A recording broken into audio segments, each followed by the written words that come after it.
meus queridos alunos, sejam bem-vindos a mais uma aula hoje sobre romantismo no Brasil, terceira fase.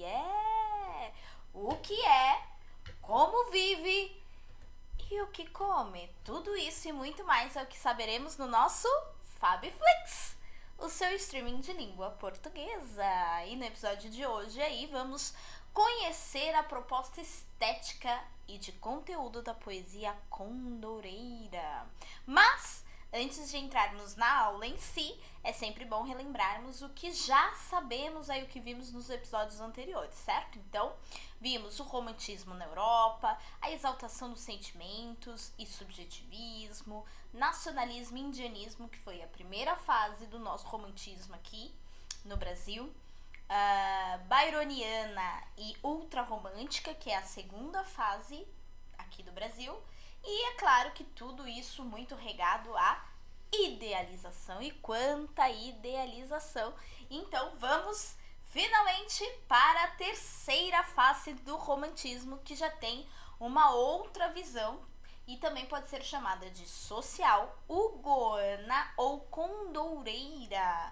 Pois é, gente, então benzem assim, né? A primeira fase, eu faço primeiro um olhar para o nacional, busco os meus símbolos nacionais, porque eu preciso formar uma identidade brasileira, uma identidade de pátria do Brasil. Essa é a primeira fase.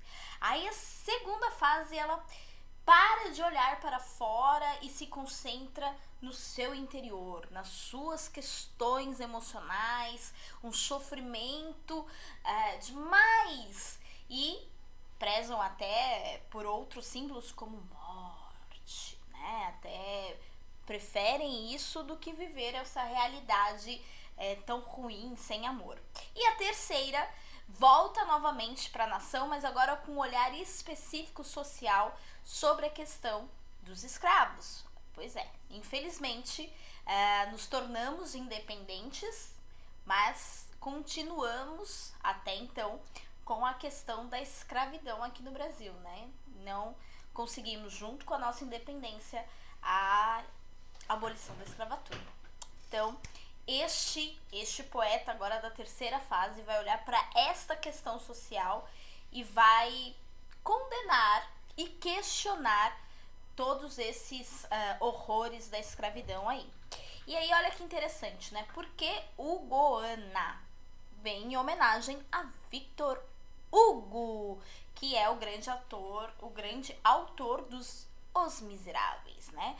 O autor aquele que deu voz a uma camada social baixa da França, que culminou aí numa revolução. Então vejam que o Victor Hugo, então, por ter esse olhar todo direcionado para o social, vai virar então um símbolo, e por que não homenageá-lo, colocando também como nome da escola de Hugoana.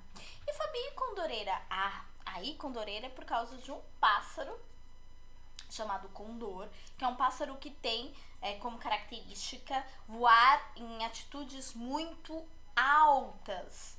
E aí, diante disso, um pássaro que voa muito alto, primeiro demonstra liberdade dele, que é algo que os nossos autores desse período querem, liberdade das pessoas, principalmente dos escravos.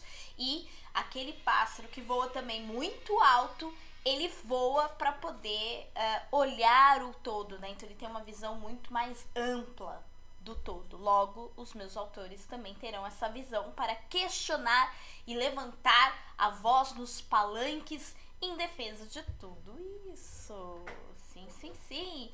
E aí, coloquei para vocês aqui um trecho dos Miseráveis, que é bem interessante porque mostra bastante essa característica de questionar essa sociedade e mostrar essa camada que sofre. E aí ele faz aqui um comentário que é o seguinte: se no momento em que fosse esmagar uma formiga, ela unisse suas duas miseráveis patinhas, numa prece a mim dirigida, eu me mostraria bondoso com ela. Porque então não há de Deus mostrar-se bondoso comigo?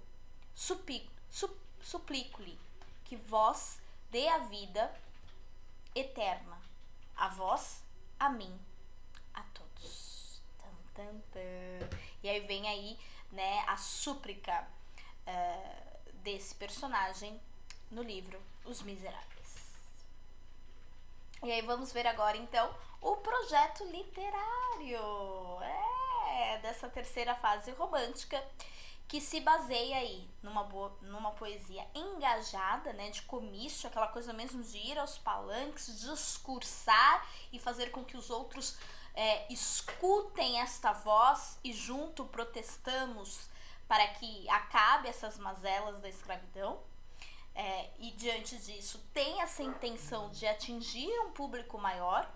Temos também uma oratória toda emocionada, né? Porque se eu preciso atingir esse público e de alguma maneira tocá-lo para que todos possam lutar contra isso, eu também preciso emocioná-los para que eles entendam toda essa problemática e lutem junto com os nossos autores.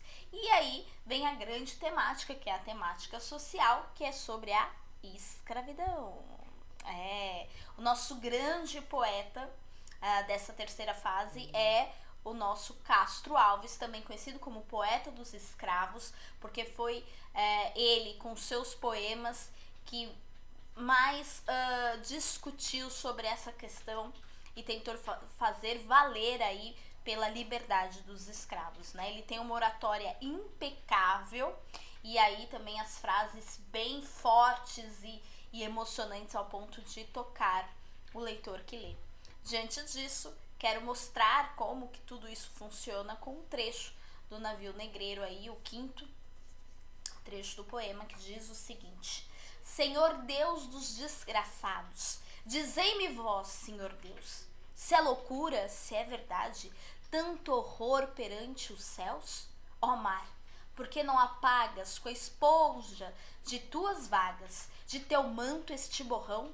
Astros, noites, tempestades, rolai das imensidades, varrei os mares, tufão. E aí, ao longo desse poema todo, é um poema longo, ele retrata exatamente essa questão, né, dos escravos saindo dos seus países, né, dos seus lugares de origem, sendo jogados dentro desses navios negreiros, os quais muitos não sobreviviam para vir até o Brasil, e aqueles que conseguiam chegar aqui no Brasil iam para uma condição de escravo em que, enfim, tinha uma vida horrorosa, sem nada, né, para poder sobreviver aí. E aí ele luta então para fazer com que as pessoas entendam o que que se fazem com este ser humano, certo? Então, essa foi a nossa aula hoje sobre terceira fase importante, fase essa que vira e mexe a gente precisa lutar principalmente contra os preconceitos, assim como os nossos autores iniciaram, né? Ficam com as nossas referências e até um próximo episódio do